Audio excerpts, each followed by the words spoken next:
Welcome back to Story Deep Dive with Rachel and Dana. This is a podcast where two book coaches, editors, and besties discuss books not as readers but as writers to draw inspiration from great books and have plenty of laughs along the way. Today we are going to talk about the plot for K.F. Breene's Sin and Magic. So before we do that though, I'm always checking in with Dana because Dana never doesn't have something going on. And like a lot of many somethings. And honestly, like this is the first time we've spoken and probably like had a chance to talk in a couple weeks. So I am very eager to like, so what's going on? And so this is as much for you, listener, as it is for me, Rachel.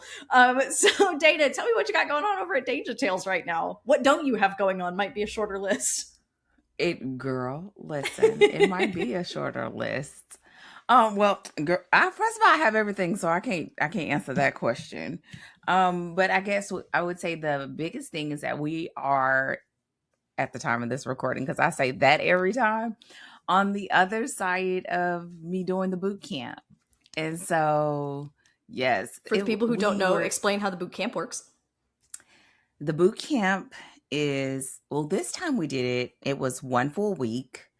A 1 hour a day, and we have a student that is on the hot seat and everyone else that's there watches as that student plots their novel using our addictive romance blueprint. And it was something. A time was had by all. Okay? Oh no, that sounds like there's tea. It's just like the moment I clicked like in the session, I felt like whenever you poke a balloon and all of the air just if you're not watching this on YouTube, what are you doing with your life? You missed this sort of like this like wobbly motion, sort of like a cross between gelatin and that guy that sits outside the used car dealership that does the like whoa, like that whole number. And again, if you're not listening, you missed that gesture as well. So, or if you're not watching, I'm sorry. So just, this is a plug to go watch the podcast. So yeah, so we have so it's Monday through Friday, an hour a day. And as the person who is coaching, it is an experience. And as the student that's in the hot seat, it's an experience. For the student in the hot seat. Like you are working, like you're live and you're getting your work critiqued live. And after that, you're working. To be able to prepare for the next day. One, yeah. You are like breakneck speed over there. And for me, the coach, it's the whole thing of I'm already energetically like tapped, right? And then you're on and I'm listening and I'm trying to hear what I don't hear her saying and hear what she's saying, but what she really means, and asking the right questions and probing. And I know by the time we finished day 2, because I had like, I have accountability partner from my coach, and she sent me a message of like how it was going. I don't know if this is going good. I was like, but girl, it was just like, oh my goodness, like Dana, what do you do? I have no words for it still, but it was a moment where I realized once I sort of took a nap, exhaled, it was like, this is what happens, right? You start plotting, you start going, you think you have one thing, you have something else, because by the time we got to day 3, she had rewrote Act 1 several times. So we weren't even fully, it was meant to be like foundations day 1, and then Act 1, Act 2, Act 3, Act 4. So by the time we're at day 3, we should have been discussing Act 2, and we were still on Act 1.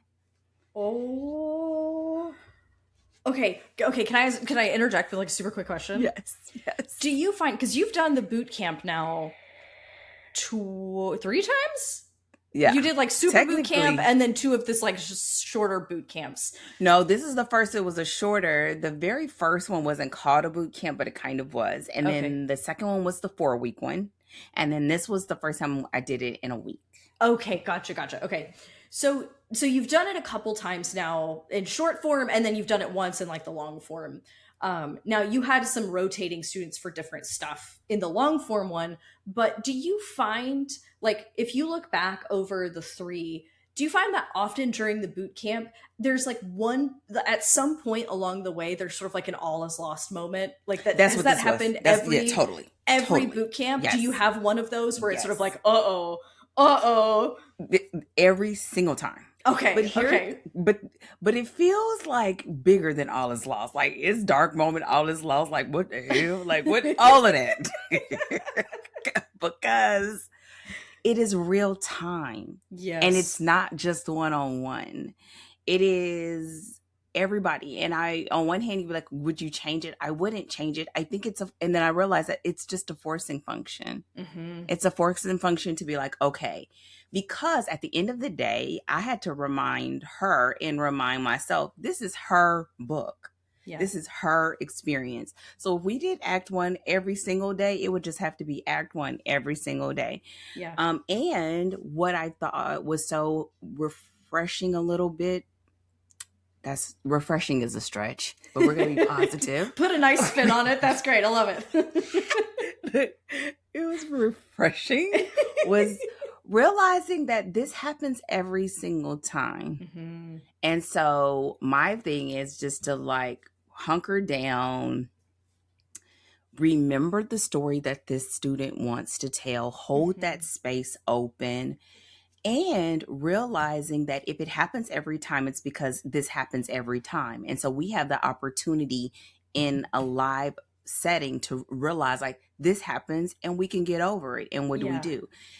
And what made it all feel like, I think the word is serendipitous. It may be a stretch vocabulary. It's not my thing.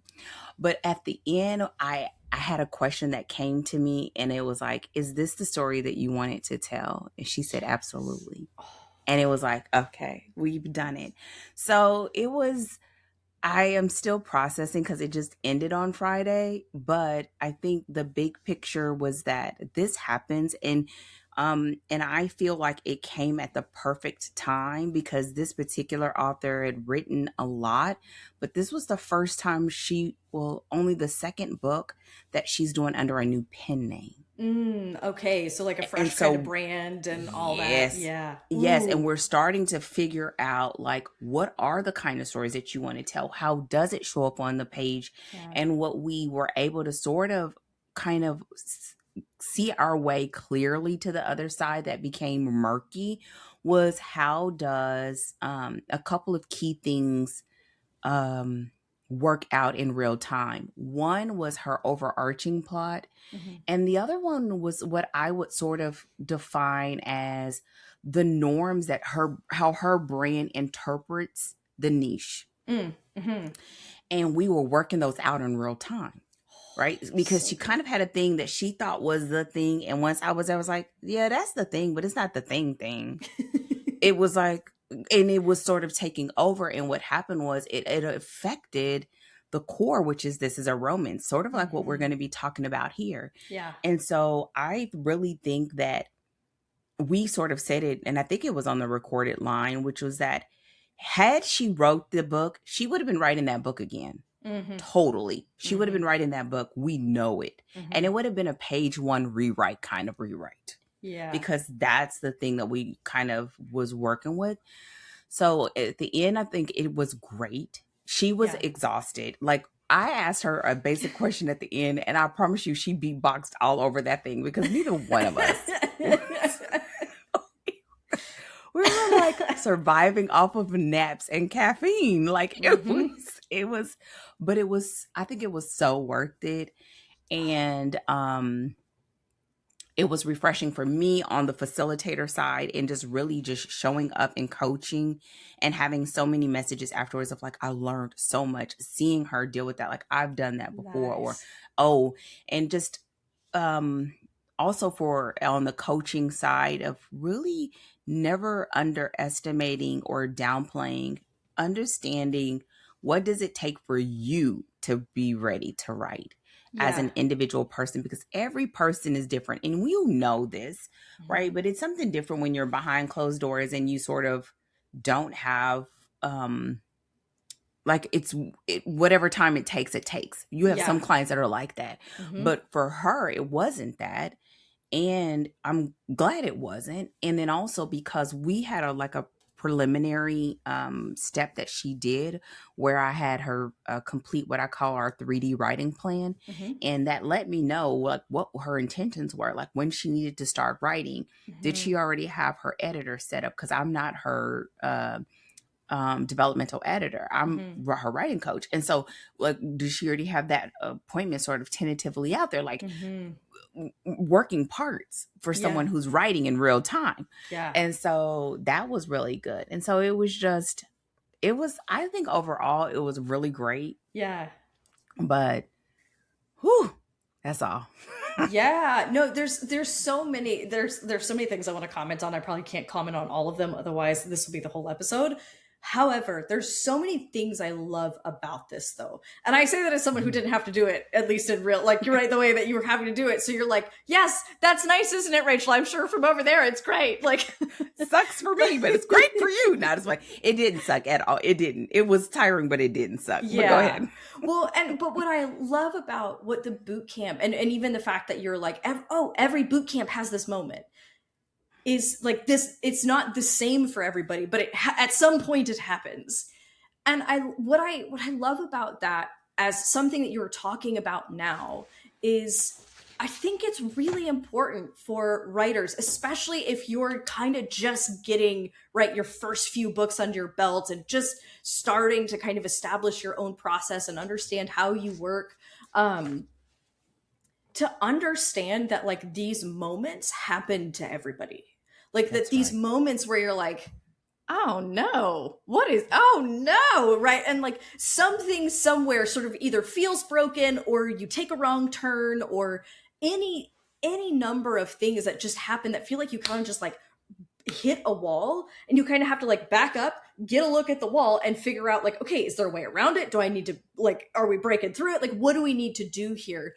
Because so often I find that writers hit these moments and they think, oh, I've done something wrong. And like, sometimes this is a point where they'll scrap the project or they'll start over or like, and not, or simply blame themselves for the fact that like, this just happens in the process. It's not you, it's the process. It happens to everybody. It's how it works. And that gives you, I think, the encouragement that you need. Because just like you said, like right when you're behind closed doors and you're not working with someone, even just in that moment, right? You don't have someone to be like, okay, let's talk this through. Or you just like, again, you're in the room alone working on the project and you're like, oh no. And how easy it is to let that sort of demoralize you. But when you understand that like, oh, this is part and parcel of it. Like this is a part of creating, again, it helps keep writers from blaming themselves or getting into any kind of weird like shame or some of that stuff that happens in the creative process where we feel like, oh, I'm not cut out for this or all kinds of other stuff. And that's something that I've seen in the academy as well, where people, what they realize is, oh, when I run into a problem, it's just a problem to work through. Like, it's not it's not because I did something wrong back here or something is broken. Like, and again, because it can quickly shift into blame versus this is just a problem. And if I work it, I can solve it. Yeah. And so just knowing that that's a part of the process. Yeah, I totally agree. And something else that I'm sure we'll talk about in one of these episodes, I've been working at defining that a little clearer. Because what I think on the other side of what you're saying is that people usually either blame themselves or the reality is they quit. They quit. They think it's them, that something's wrong, I don't know what to do, etc. And now here, girl, you can't quit. We got people here. So come on, get on the line, right? Come back. It's time to go again. Come on. We just got to have your come to Jesus moment and work it out. But the other part is, I think, and I'm still like translating it, I think it's this rub between what we think it should be and what it is. And we don't always know that until we flesh it out. And I think that fleshing out of it, people look at it as you overworking the story, but I think it's the opportunity to get out the things that you know are not going to work up front. Yeah. So that when you do hit the page, you already have your springboard to really see how that baby can come together. So it's not that you're working it to the point of that it has to stay here forever, but you have it to where if this was the actual story, it would be a great story. Yeah. But if you use it as a springboard, you can make it even better. And worst case scenario, you write what you have in your plot. Yeah. So I think it's a very interesting process, and doing it publicly makes it so that it's a shared lesson. Yeah. Not just one that, again, that's behind closed doors. And so, yeah, I totally agree. I think I always say that you can turn the finger on yourself instead of letting it be that this is just a natural part of the process, and figuring out, okay, what part of it sort of stop the cog or whatever, like stop the gear from moving. And we kind of figured out what it was. And then when we got towards the end, I think she ended up breezing through like acts 2 and act 3. Nice. And it just, because I was like, listen, if you just give yourself the room to see this through, it's going to pay off. And it did. And so we still have some more work we'll be working on this week to finalize it. And then she's scheduled to start writing next week. Nice. So, Yay. Yes. That's exciting. So yeah, that's all the things going on in my world. What's going on with you, ma'am, over there at Story Cipher? So this is actually, I love this. We did not talk about what we were going to be talking about for this part of the podcast beforehand. And I love it because it actually, like, yours and mine actually go like hand in hand together, which is just, speaking of serendipitous, I would argue that this is also serendipitous.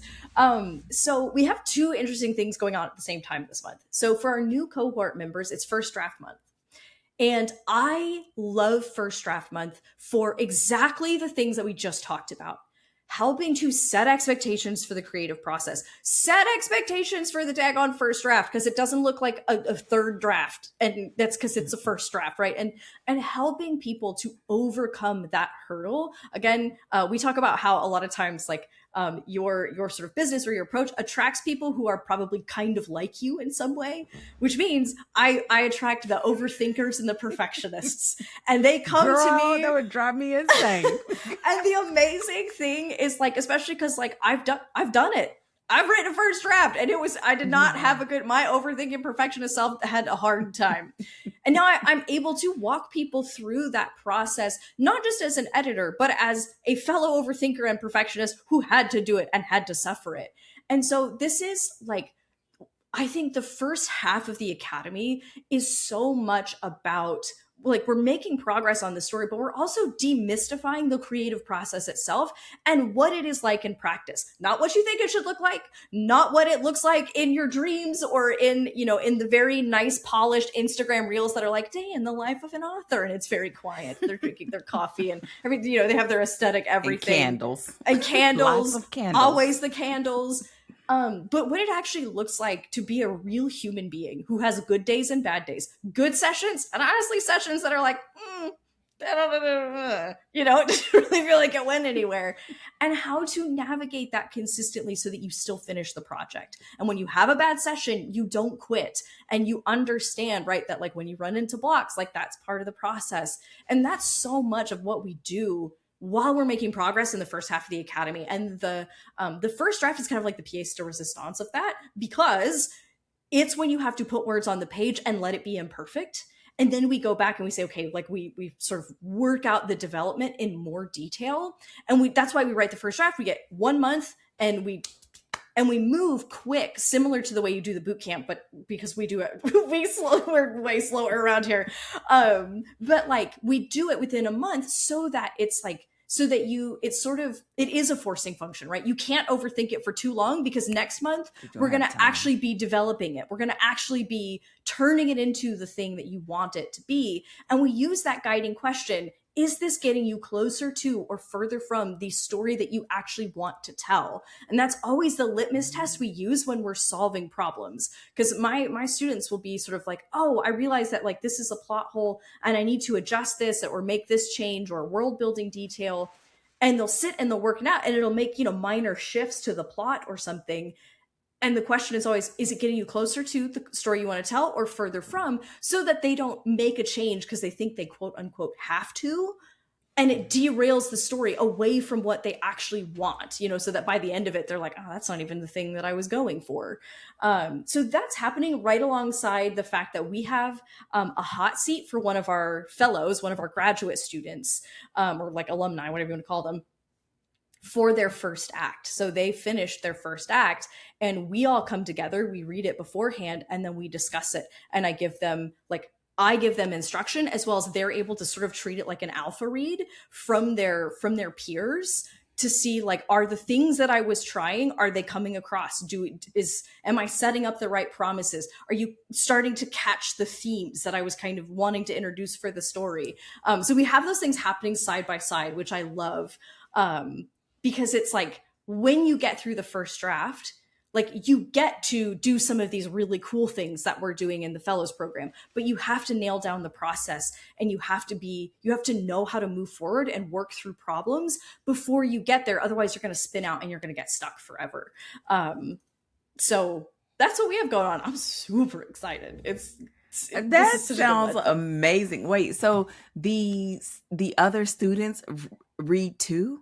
The Act 1 too? Yes. Yeah. Your fellow alumni who have already been through the program, they read it as well. So we all read it. And I sort of lead the discussion because I want them to be able to get editorial feedback. But also then they get to gauge sort of the response from their fellow students. Again, to like, so we ask very specific questions though, right? It's not writing group where it's like, what did you like? What did you not like? It's like a critique. Yeah, exactly. It's what are the like, based on the first act, what are the stakes that you sort of feel like are going to get developed? What can you tell about what the stakes of this story are? What do you think the themes are that they might start to develop? What do you think the inciting incident is? And what question do you expect to be answered by the end? And it just helps them to kind of gauge, how clear am I? Am I setting up the things that I think I am? And actually, our last student who did this got actually a bunch of ideas to like make their remaining acts even better. Because there's this like one thread that people are like, I want more of this. And they were like, great, I was already revising these later acts. I'm going to pull that one in and like utilize that more because people are excited about it. So it's very much guided. So it's not like arbitrary, but also is like, but it is also kind of getting that feedback, again, sort of like an alpha read, sort of like beta read plus, So yeah, I love doing it. It's really fun. The students love it. They get a lot out of it. And it sort of cements the bond among everybody, because now we're sharing our actual work with each other, and it's building that sense of community, because we've already spent the last 6 months getting to know each other and getting invested in each other's stories. And so now we're like here to help each other make it better, and to like, you've already have that communal connection that's creating safety in that, which is why it's something we also do with the fellows, with people that they know and people that have been with them in the process. So yeah, I'm excited. It's gonna be so good. I'm so ready. I'll have to ask questions, because we added alpha reads last year to the mentorship, and then we may be doing some other things with that in the future. And I know it made a huge difference. I've done them before. But now when you say, like, we've been talking about some other stuff, so you said something that made me think like, that's interesting. So I would say, like, as you are going through this, because this is like you've had a full run, and now you're in your next run, and you're able to see it simultaneously from your alums and having new students in. Like, what is that experience like for you, having those sort of dual things going on? My favorite part of it is that the alums, they come to the lectures for the cohort. And so like, so they revisit all that information over again. And they are there, and I am able to ask them, okay, put yourself back in these shoes 6 months ago. What would you tell yourself? What would you remind yourself? Like, what, like, because now that they have the perspective of the whole process, like I can tell the cohort anything, and they're like, you're the teacher, whatever. Like, they listen to me, but sometimes, it's sort of like, it's okay, I promise you, just show up.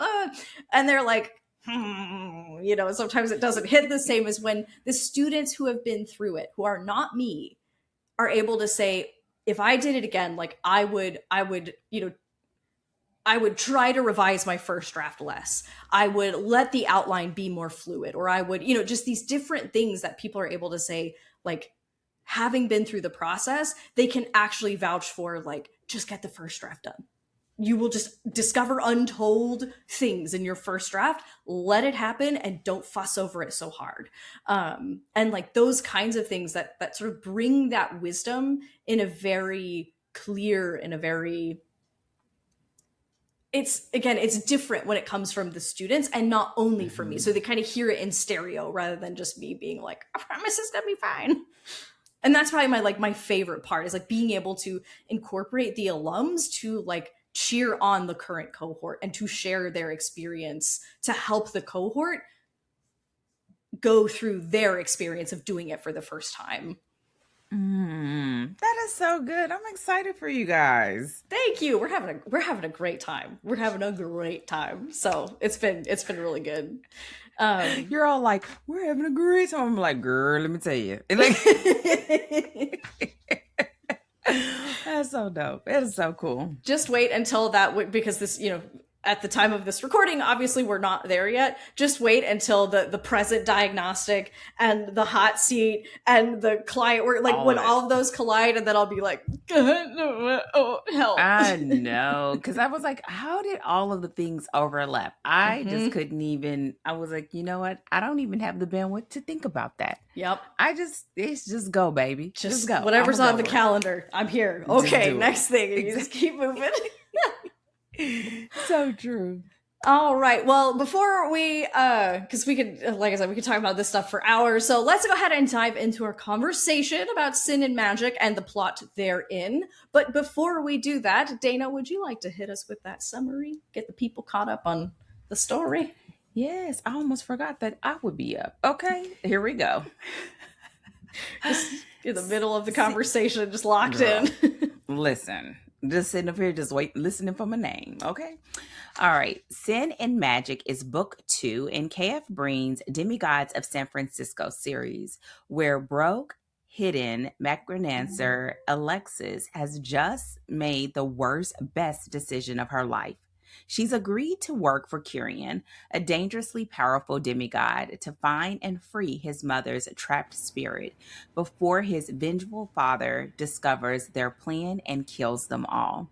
With the help of a wild card necromancer, Bria, a fiercely loyal inner circle, and the 2 teens she's sworn to protect, Alexis is learning to wield terrifying new magic while navigating a San Francisco ruled by gods, demigods, and ghosts who all want something from her. It's a slow burn, paranormal romance threaded through with found family, secret missions, and an off-the-page villain whose shadow shapes every choice the characters make. Excellent. Okay, so Dana, just to kind of get us started, what are some of the overarching topics you want to make sure that you hit for today? Okay, y'all, for the record, this could be a little bit everywhere. I feel like it's one of those moments like anybody can get it, because there's a lot, but it's sort of picking the topics, knowing that this is a book 2 was an interesting aspect too. So I would say, if you're new here, welcome. If you have been here before, what's up? But thank you for coming back. We do have book 1 that we've talked about. And so a couple of things that I want to talk about is, one is probably just overarching of like not forgetting that this is a book 2. Mm-hmm. And I think she did an excellent job, but you don't want to forget that in function, this is a book 2, Yep. right? She did a great job story-wise, but we just don't want to forget that. So the couple of things that I have, and I do have some offshoots, is number one, remembering that in this book, we really are experiencing expanding their world. Mm-hmm. And it's not just Alexis's world expanding, but it's also her ward's world expanding. And in a lot of ways, the world is expanding for Kieran and the Six as well, right? Because they're seeing it through her eyes and her magical ability. And she's seeing a world that she has intentionally just sort of resided on the outskirts of it. Mm-hmm. And so that's an interesting place to be in. And so it does shape how we experience this story through her eyes. The other thing that we have is that the relationships here in the story, I feel like the relationships show us who they are.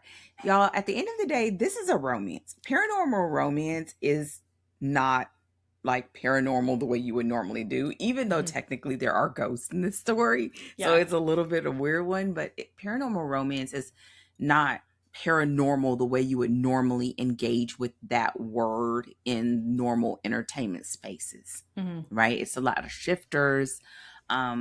You find that it does bump up really closely to fantasy in a lot of ways, in the world building aspect of it and the suspension of belief aspect of it. But at the same time, this is a romance, and it is a slow burn, what I'm calling a steamy, slow burn romance. And I feel like one of the biggest takeaways from this one is like, we get to see who they are in a sort of showing type of way through the lens of the relationships that they have that make them who they are. So Kieran with his mother, Kieran with his father, Kieran with the Six, Alexis with her wards, Alexis with Kieran, and Alexa with herself. And in a lot of ways that sort of is not mentioned a lot on the page, through her mother and whoever her father was.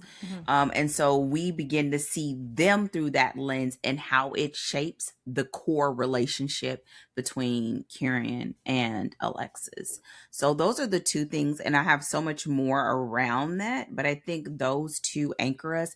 And I will say that we may talk about this a little bit if we have time. The sort of question of like, what anchors this plot?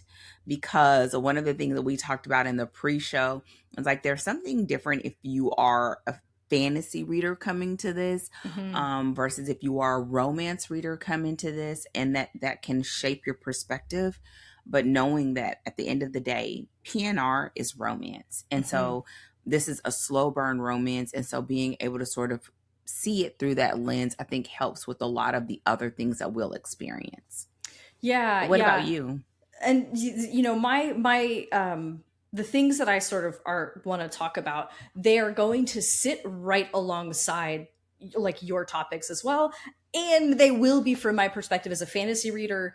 But the thing is like fantasy reader and editor, while also like and for me, navigating that sort of tension between like, okay, here's what it's doing as a romance, and this works for romance, versus how I experienced it as a fantasy reader that was like, what about that? Hey, wait, what about that? No, I wanted more of this, you know? And it's like, but that's like, I don't want to say it's not for me because that sounds a little bit too rude, but like, right, this is a romance. And when it's anything romance, it's romance first, whatever else second, in terms of the framing and who the book is geared toward. And so I do want to kind of talk about how it functions as a book too, and some of the things that it did well as some of the places where I felt like I wished I would have seen more escalation on the stakes. And then also, but also in both, again, these are like, they're sort of directly connected, but have them as separate. How she turned like this sort of key story goal that starts out with finding freeing Kieran's mom, basically, how she was able to turn that into an entire book, which is not as sort of obvious as it sounds, right? When you're plotting a 6 or 7 book series, the way that you have to approach each individual book is very different from if you were, say, doing a trilogy, right? And because you have to fill so much space. So I really want to talk about how she did that, but then also like the opportunities that she took to develop the series as a whole, which I think she utilized that sort of like, because we got that springboard at the end of the first book of like, we're looking for Kieran's mom, and how she used that to develop again the story in a series wide direction and take advantage of the opportunities she had to develop the overarching story. So those are my like big two points, big two topics that I want to hit. So why don't we go ahead and start by, because we have so much overlap on this as a book two of the overarching series. Why don't we go ahead and start there? I'd like to start off with the fact that this is a book 2 of 6. And so usually when you are encountering this sort of story, you usually encounter it as a trilogy, or sometimes you'll find, I always call it like the Twilight effect, where it's a book, it's a trilogy where or I guess some people call it a saga, where the last 2 books really are one book that's cut in half kind of vibe. Mm-hmm. So it's 6. So it's a little bit different. And so with that said, you normally are finding that your book 2 is sort of expanding the world, right? In book 1, we had a situation where it's sort of like Kieran and his 6 were pulled into Lexi's world. We're looking at it through Lexi's world of being on the outskirts, not being in the magical zone, even though she had magical abilities, in her life as a parent to her wards. And towards the end, we sort of started seeing the world expand just a little bit in welcoming new people. But now they outside, right? They are outside. They are training. They all 3 are training with the 6 in different capacities. Mordecai, which is her ward, who is a werewolf shifter, is learning his abilities that we saw. Y'all, I read books 2 and 3 back to back. So if I'm off, please, Rachel, stop me. But we see him sort of growing in that space. Mm-hmm. We see Daisy, who is non-magical, mm-hmm. growing in her capacity of using her natural instincts. And then we see Lexi, who is growing in the fact that she knew she had magical abilities, but she doesn't realize, and she's starting to learn it more and more, that what she was doing that seemed simple and understated to her is really a lot bigger than she understands. And so not just in the capacity of her abilities, but in the capacity of what that means in this world. And we still haven't pulled the lid off completely. I think we do even more in book 3, but here it's expanding that world. And we do also still see it from the lens of how does that then affect their relationship, mm-hmm.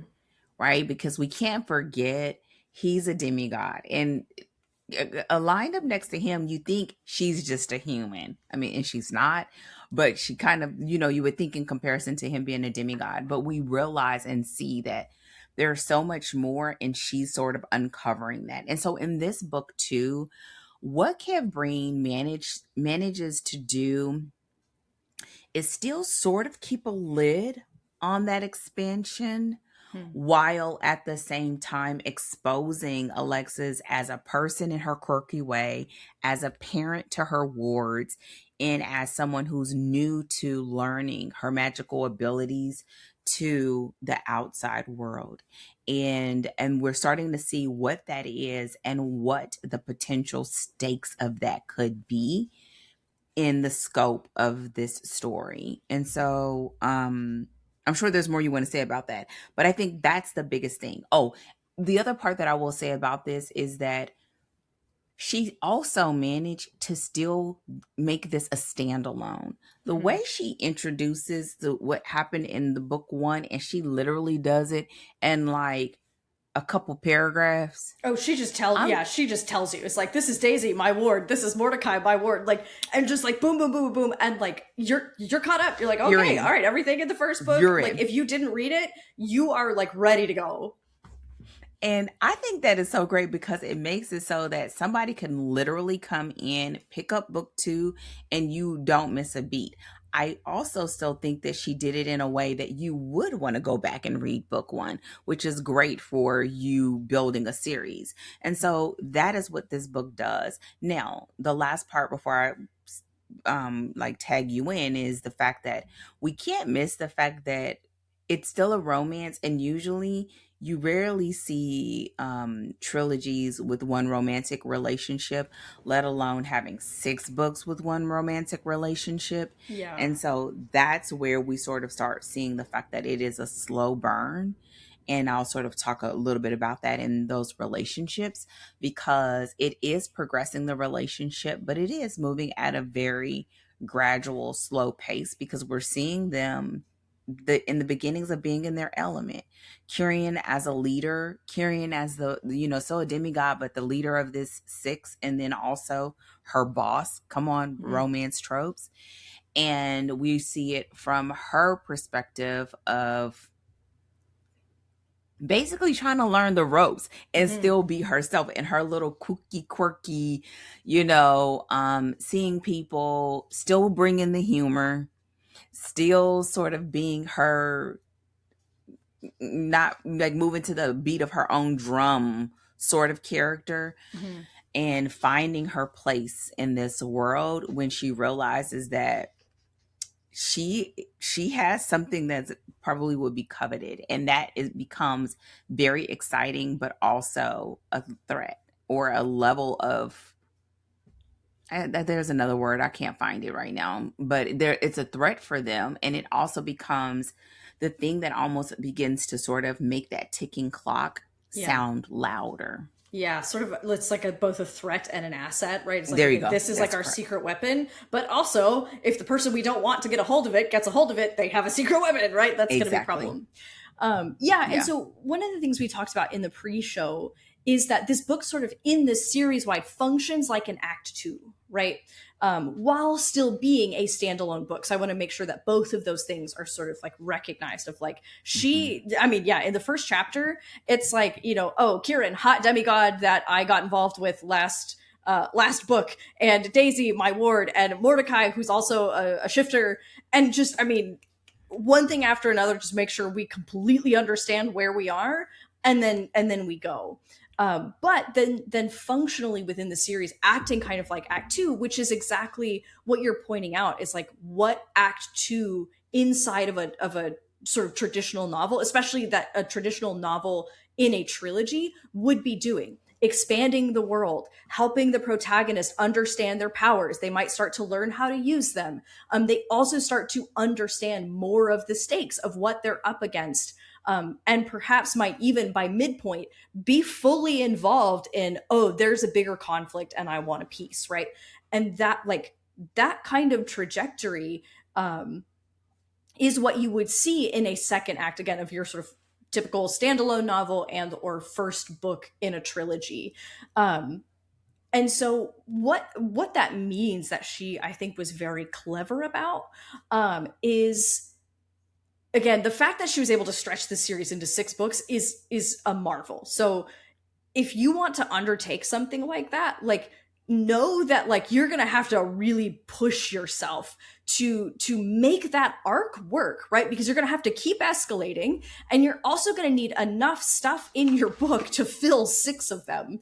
And so the way that she does this, I think, is really effective, because she takes this this effort to free Kieran's mom, and that becomes the majority of what we spend the book doing, is trying to figure out how to trying to kind of find the things that she needs and then be able to free her mom.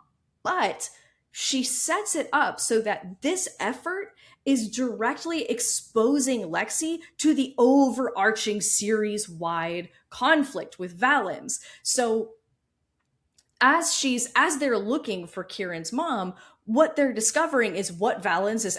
I don't know if they're discovering the full extent of what he's up to, but they're uncovering, like, they're looking for Kieran's mom, sort of, right, so that they can free her, essentially. But then it's bringing her into direct contact with what Valens is doing, sort of on the down low, which begins to provide revelations about like what Valens is actually doing and how he's I'm assuming, I haven't read the third book, but I'm assuming, like, you know, probably going to be a bid for greater power or more complete control, and the mechanisms that he's using to do it. So taking this one goal and using that to bring Lexi, it's kind of like our springboard for the story, but then it's bringing her into direct contact with the bigger overarching problem, is setting us up then book 3 becomes the springboard to keep developing that problem. And so it sort of acts as this, like, I think of it as sort of like I'm thinking of it as like a story way station, but it is still a complete book, right? It still has the full, like, 4 acts and all of the rest,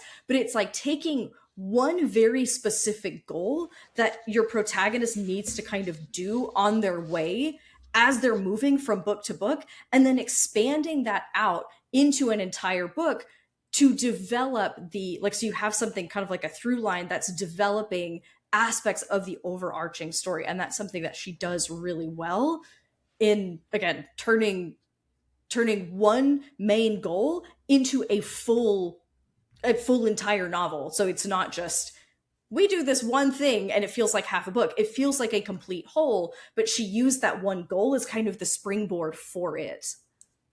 Mm-hmm.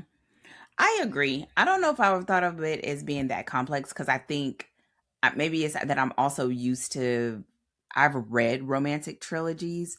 I think the biggest part here is looking at finding an objective that is big enough to bring in the other things that we need to see happen in a book too. Mm-hmm. Here it was, okay, what can she do? Mm-hmm. How much of it does she know how to do? Yeah. And what does she not? And so bringing in like Bria and all of that to be able to help that out, because at the end of the day, Kieran doesn't know, he's not a necromancer. Yep. And still keep them in proximity with each other, because they're mm-hmm. adhered to each other because of her deciding to work for him, and letting that sort of that plot line sort of fuel everything else that needs to happen, so that when we get it, I sort of felt like she did almost like a hopscotch to me, that what could feel like, when we talked in the pre-show, that, okay, it could feel like it's a climactic moment, but it's not, because we have this other moment. I kind of feel like she hopscotches, so that at the end of the book, you're sort of setting up the thing that will really play out in the next book. Mm-hmm. And I think that's where you get the scope of the fact that this, even though it reads like a standalone, it's not. Yeah. And you get more of an understanding of the overarching story. But I think to the writer, it's an understanding that you are carrying 2 very significant threads. And in reality, you're carrying in this story 3 significant threads, right? It was the thread about the romantic relationship, the thread about ushering his mother over to the other side, allowing her to have her full and complete death, finding her skin in this case, and the goal that Kieran has of going after his father and his mm-hmm. because of what happened with the mother. And we find that in this story, that is also escalated because of Alexis mm-hmm. and her normal disposition and heart in general of, like, no person left behind, right? She doesn't have a respect of hierarchy, if you will, like, you know what I mean? Like, it wasn't just about his mom. It's about all of those that have been trapped because mm-hmm. of Valen's abuse of power, if mm-hmm. you will. And so we see that. And because of that, it sort of knocks on what I kind of, that is my second thing of, like, we begin to see who they are through those relationships. Mm-hmm. We see who she is and what she's willing to stand up for, and what she's willing to risk and be in the direct line of fire for, because it's just the right thing to do. Yeah.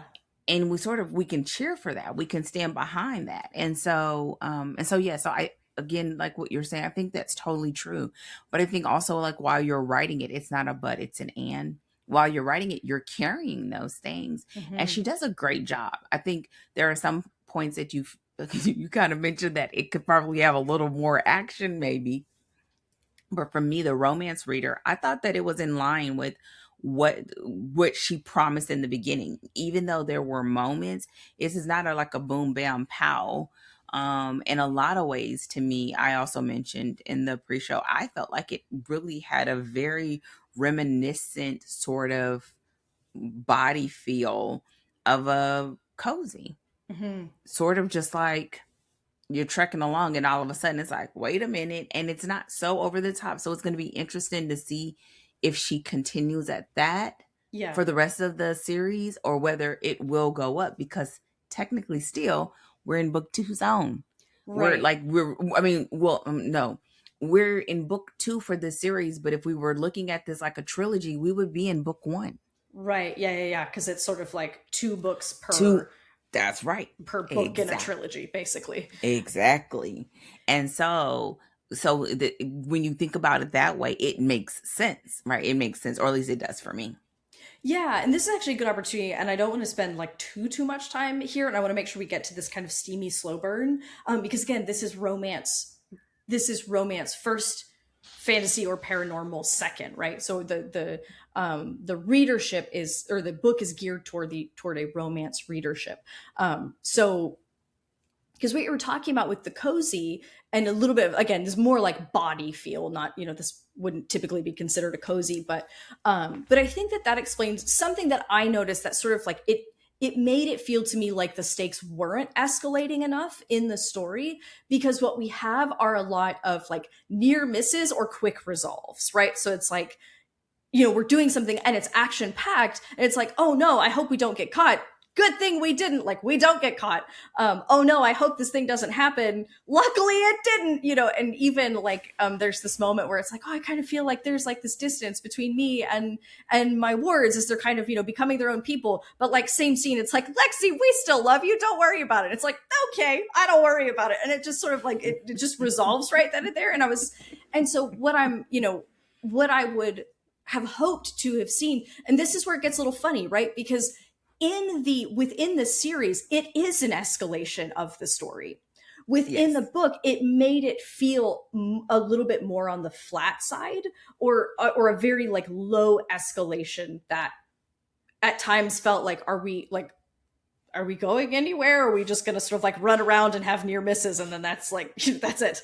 And so because the thing is like the thing that I want to say here is, again, series wide, it absolutely is escalating the stakes, but within the confines, because it is also acting as a standalone, it feels a little bit like it stagnates or it doesn't escalate in some ways. And so when I think about stakes escalating, I think this is important just to like have in mind if you are a writer, period, is that stakes escalating does not mean like more people dying, more grievous injuries. Those are ways that stakes can escalate. But I'm thinking, you could do stuff like, security around the city tightening, or, making it harder to solve the problem, or, tensions between, like writing out that tension between Lexi and the way she feels about her wards starting to have a little bit more of their own lives, or, right, like minor antagonisms, those kinds of things. Like you can still escalate the stakes, you can still have some consequences without it having to, like, you don't have to go all the way to, especially because you're like, this is book 2, we have a long way to go. But that doesn't, so not mistaking escalating stakes or consequences for exclusively like dire stuff, right? And knowing that your options are much more nuanced, and there's a lot more options you have to sort of escalate those stakes. So that's where I hit this sort of this awkward place of like, I see that this is escalating, but it kind of doesn't feel like it. But again, one of the things that you said in the pre-show, Dana, is like, but this is targeted for romance readers. So like you were unbothered by like near misses. You're like, oh, we got a bump in the road, and like, great, and then we solved it, and then we kept moving on. No. And that's like not I as didn't like say it like that though. Well, because the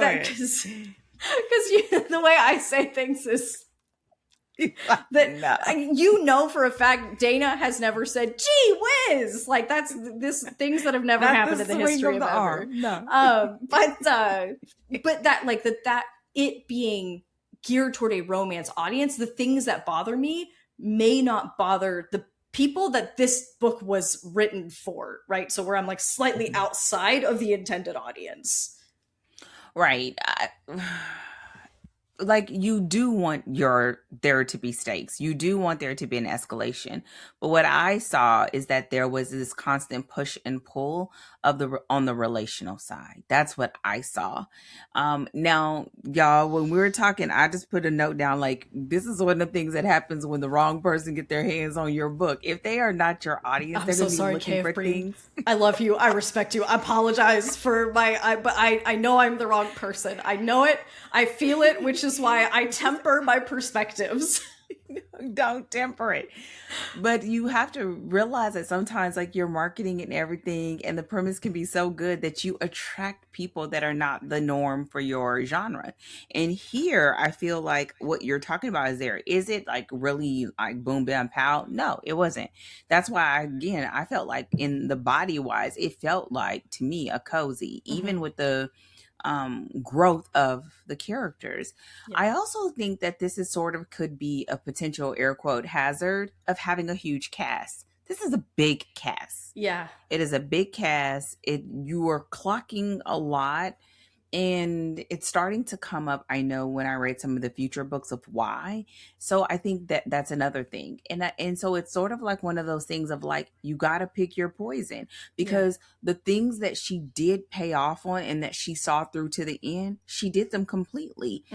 You can't do both. If she would have done both, it wouldn't have worked. It would have been sloppily executed. And at the pace that this story is moving, especially on the ground time, that would have been a huge risk. So I would say, like, you just have to be mindful of it. And so that kind of does play into the other part of this being, to me, like a steamy slow burn of like what you're seeing. The slow burn aspect of it is that at all times, the driver of this is sort of their relationship and how they're going to interact and engage with each other. Because at the end of the day, you have a huge power difference in this relationship. He's a demigod. She's a magical, but in her mind, she was on the lower end of the totem pole, even though we're realizing more and more that she's not. Also, you know, he's rich. She's not. Like, he has access to everything. She is just glad that he gave her the Burberry. You know what I'm saying? Like, and that they bring groceries and feed the kids. And so there's a difference there. And I think a lot of this in this story leans on those aspects because it's a romance. It's really about relationally, like, how does he show up? Does he use the fact that he has the power, air quote, power, not just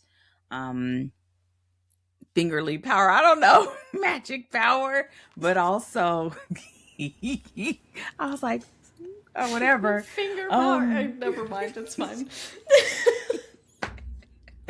That he has the power, but he also, his standing. And at the end of the day, too, like, it also, in a lot of ways, has an eerie effect on the stakes that are looming.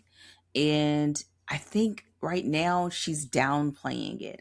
I think that's think it's a deliberate choice. Listen, I don't know this woman. We don't know this woman. We could be totally wrong. We could just be shooting a breeze. But I think what she's doing is a low key, like, downplaying it, because at the end of the day, we have a villain that's still not on the page.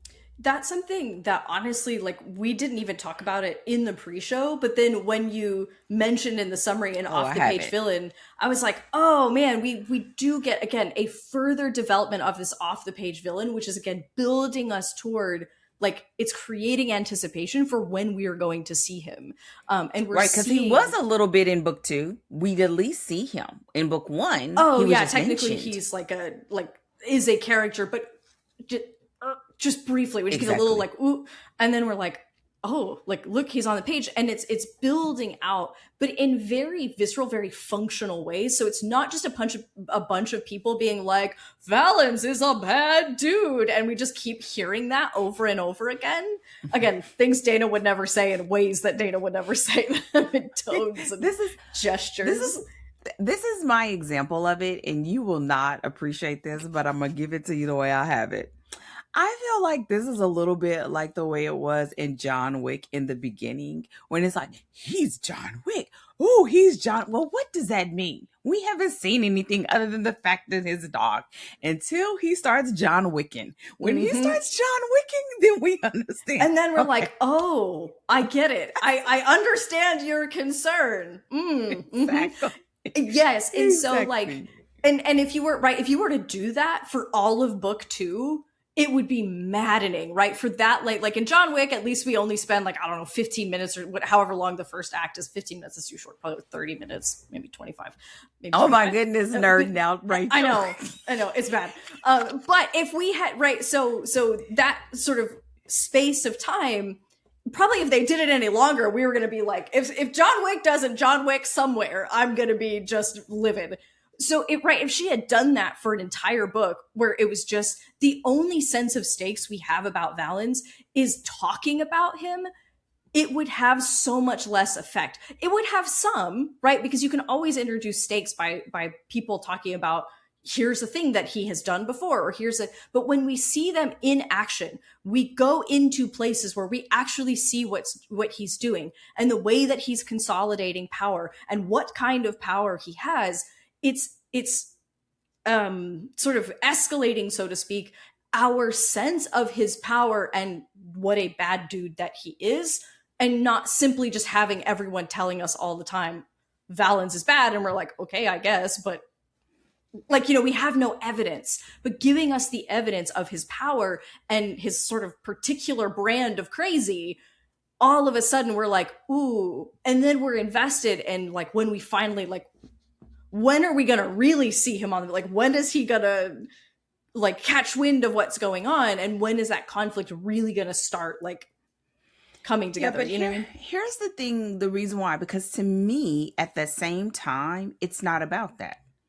It really, to me, on the romantic side, is Kieran's, his real and present fear that as the son of that his love for Lexi could turn into that. That's what this is about. And I think if you were to give into it too soon, that's not the reader promise. It's not.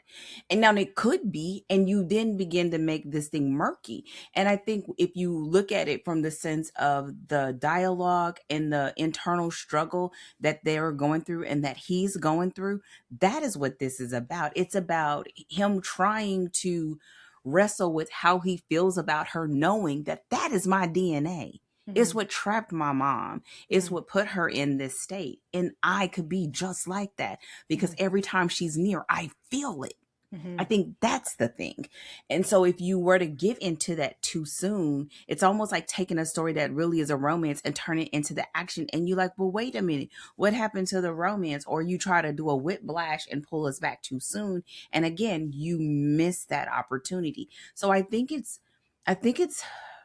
it becomes a sort of like catch-22, like chicken and an egg. Like, do you worry about it because he's the big threat? Or do you really cling to the fact that this is a romance and seeing it through the eyes of how it affects their relationship with each other? And for her, him and her wards, and for him, her and his six, and ultimately that this is his father. This is really about, and his people who, we could go bigger. I'm sure as we escalate, it gets bigger and bigger in scope because it's about the zones in the magical world in San Francisco and the magical world as a whole. And that's going to get bigger and bigger as a concentric circle as we grow out. But I think it's going to be about, on the writer side, you got to choose. And when you choose, you got to see that thing out because everybody's going to see a different thing. You have to also be mindful of not to drop the ball, though. And I think it was enough that the ball was not dropped. You're going to have people that would have liked for you to spend more time over here. But I think when you go back to the reader promise from the very beginning, their very beginning crossing was about chemistry. This is sort of the flip side of our other book. What was the other book that you felt? Beautifully Cruel. Flip side of that, right? Like we understand that the scope, that it was like this thing, and him realizing that it could help him with something else. And now we realize that the something else that it could have helped him with, which was his mother, is just the entry point of something much bigger. And it doesn't take away Kieran's goal, his external goal, because it's still the same, but his understanding of what that threat was is becoming bigger because of seeing it through Lexi's eyes. And so there was a very interesting dance between that. And I think she handled something that could have been very nuanced and complicated and sort of kept it simply. And it'll be interesting to see whether she will keep that simple approach and let the relationship sort of guide this. Even though in this particular book, the relationship feels like it's almost not quiet, like it's an undercurrent. It feels like an undercurrent. And so, yeah. So the point is, I think it's there. And I think as a writer, you just have to decide and make sure that in deciding, you don't leave open loops that are not intended, Yes. or plot holes, or everything else that was a choice will slip down that hole, right? Yeah. It will make those things seem bigger. And because she closed everything, she opened, she closed, she did those succinctly, it makes it so that I would have liked to have had that. But overall, the story is a great story. Yeah, and I completely agree with that. I think that she threaded that needle like fantastically. Because again, I like my preference is like, oh, where are the consequences? But that's my, like, again, that's me fantasy reader, which is like more people die, more stuff happen. Like, it's just a little bit, there's all like more of that, like half of things. But the fact is, like, this is a romance, and she's very clear, like, she does not drop the ball on the fact that this is a romance at all. Like, very early, it's like, okay, we're getting all of the cues that this is steamy sex on the page romance, right? We get that very early in the story, so we know, like, we are ready for what to expect. But we have an external story that's like helping to kind of drive other parts of the story, right? So you have both of those things happening in a way that I think she balanced them very well without, like you said, the biggest risk, I think, is leaving open loops, or having, like, loose threads that just like dangle out there, and then you're like, wait, what about this thing? But she closes all of them and still prepares us for the next book. And so as far as like balancing those two things, she did that really, really well. Because I think she stayed very aware of like her audience and what the promise is, and continuing to deliver on the promises that she has made.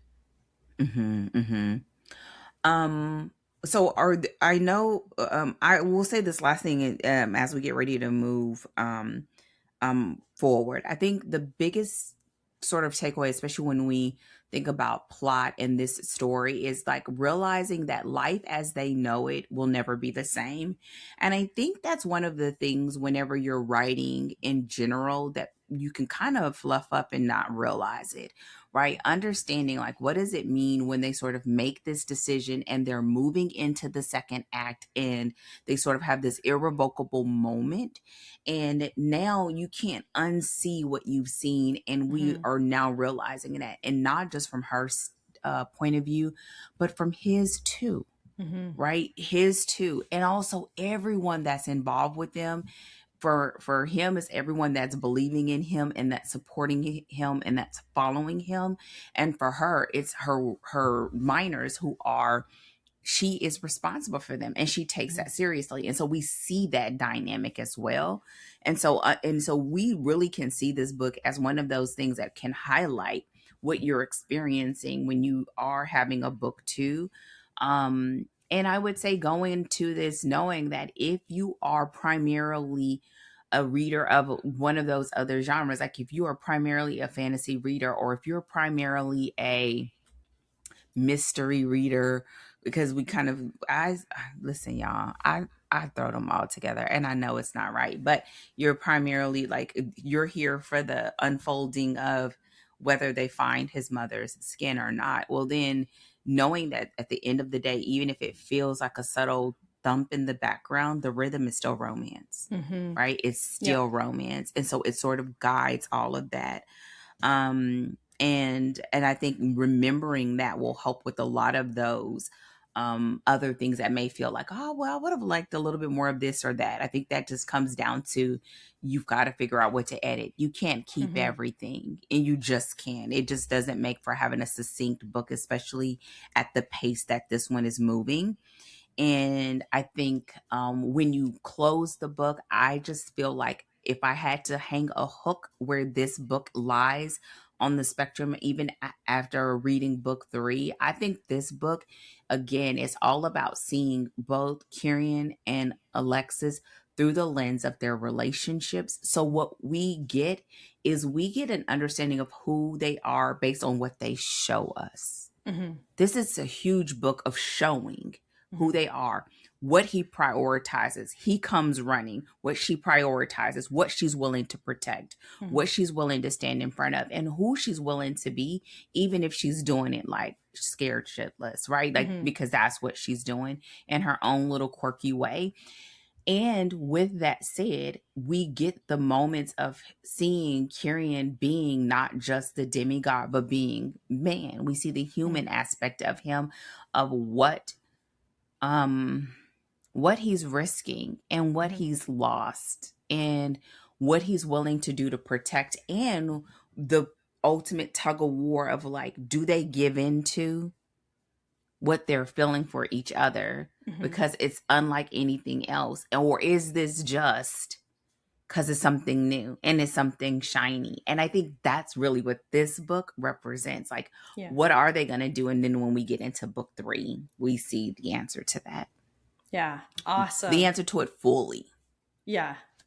Ooh, I wonder what they do in books 4, 5, and 6 then. I'm like, then what? These are the questions I have when I'm like, man, you got 6 books, like, you know, how you like keep that moving over 6 books. It really, like, again, I'm like, you know, usually we're working with trilogies, maybe 4 books.